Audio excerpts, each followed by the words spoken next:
Aloha Kayaka. Good morning. Welcome to this short lecture in week 3 on insulin resistance. You'll hear a lot about insulin resistance, especially related to diabetes. So I've made up this short lecture to help you understand exactly what insulin resistance is. So at the conclusion of this lecture, you should be able to just understand what is insulin resistance, what tests are used, diagnostic tests for assessing insulin resistance, and how do you interpret a HOMA-IR score to determine if somebody indeed has insulin resistance. So what is insulin resistance? So it's a state in the body where basically a given concentration of insulin produces a less than expected biological effect. So if we think back to your GLUT4 transporters, I hate to do this to you, going back to your physiology, and that takes the glucose out of the bloodstream and then gets it into the muscle, it's not as effective. So the syndromes of insulin resistance actually make up a broad spectrum, and that includes obesity, which we've covered, glucose intolerance, type 2 diabetes, and metabolic syndrome. Now, as insulin resistance develops, the body attempts to overcome the increasing glucose levels in your bloodstream by increasing the production of insulin. And if you can appreciate, that means the pancreas is overworking itself. So over time, and we're talking months and years, the beta cells which produce the insulin in the pancreas get overworked and they just can't meet the body's need for insulin. So after years of insulin resistance, which is a silent disorder like osteoporosis, hypertension, etc., the blood glucose levels begin to rise and basically the person goes from pre-diabetic to diabetic, type 2 diabetes. So insulin resistance is therefore linked to prediabetes, which, as you'll learn, this is only week 3, so I think it's later on that you learn about impaired fasting glucose, which is IFG, and impaired glucose tolerance. Both of those are types of prediabetes, and of course type 2 diabetes. Now, what's the prevalence? So in the US, the frequency of insulin resistance is about 3% in the general population. However, it's much higher in individuals with glucose intolerance. The prevalence rates of insulin resistance for white populations ranges from about 3 to 16%. However, Japanese seem to have a lower prevalence of it. So what's the patient going to present with? For those of you that are either exercise scientists or exercise physiologists, generally they'll have a large waist circumference. And remember, that's gender specific, and it's a simple measure to make.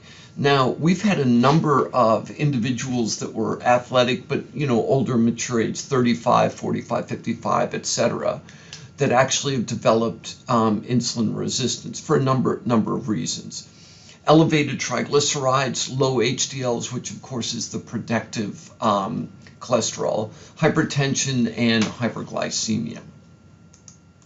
Now, what are comorbidities that are common with insulin resistance? So you've got metabolic syndrome, obesity, and it's the most common cause of insulin resistance. Type 2 diabetes, I mentioned impaired fasting glucose or impaired glucose tolerance, which are prediabetes, hypertension, and also coronary artery disease. Now, what about obesity? So central obesity, not peripherally distributed fat, is a strong marker for insulin resistance. Waist or waist to hip ratio, height mass, and body mass index may also indicate an insulin resistance syndrome. And just as a reminder, the waist circumference in males should be below 94 centimeters and in females less than 80. And of course, this changes with certain ethnicities, particularly Asian. So what's HOMA-IR? So homeostatic model assessment, which is HOMA, is a method for assessing beta cell function of the pancreas and ultimately insulin resistance. So basically you use the fasting plasma glucose score or result with insulin result to determine insulin resistance. Now, I'm actually quite fortunate in that we've got a number of publications. When I was I'm still at the University of Sydney. I'm an adjunct there. This is Jorgi. He's finished his PhD. The Great To Do study is basically graded resistance exercise where we did power training in older adults with type 2 diabetes. But we measured HOMA-IR and insulin resistance. If you go to the PubMed, for example, there's over 500 publications on HOMA-IR and insulin resistance. So it's a common marker. So what was the objective? Basically to look at changes in insulin resistance. Let's go down the conclusions. Improvements in metabolic health with type 2 diabetes was mediated through improvements in body composition only if they were achieved through high-intensity resistance training. Now, here's a pathology test result. This is a female, and she's interested in knowing if she has insulin resistance. So if you look here, you can see here's her fasting blood glucose level, 4.9. The 1 hour mark, I'm not quite sure why they list that on path results, and you'll learn that when we cover oral glucose tolerance testing. And the 2.0 mark, which is a diagnostic. So that fasting result and the 2 hour are considered diagnostic. But here's the insulin as well.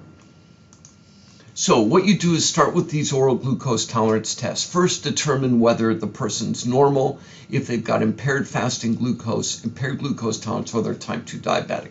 In this female, she's non-diabetic at 4.9, and her 2.0 hours value is 7.0, which is normal. 11 and higher is type 2 diabetes, diagnostic of type 2 diabetes.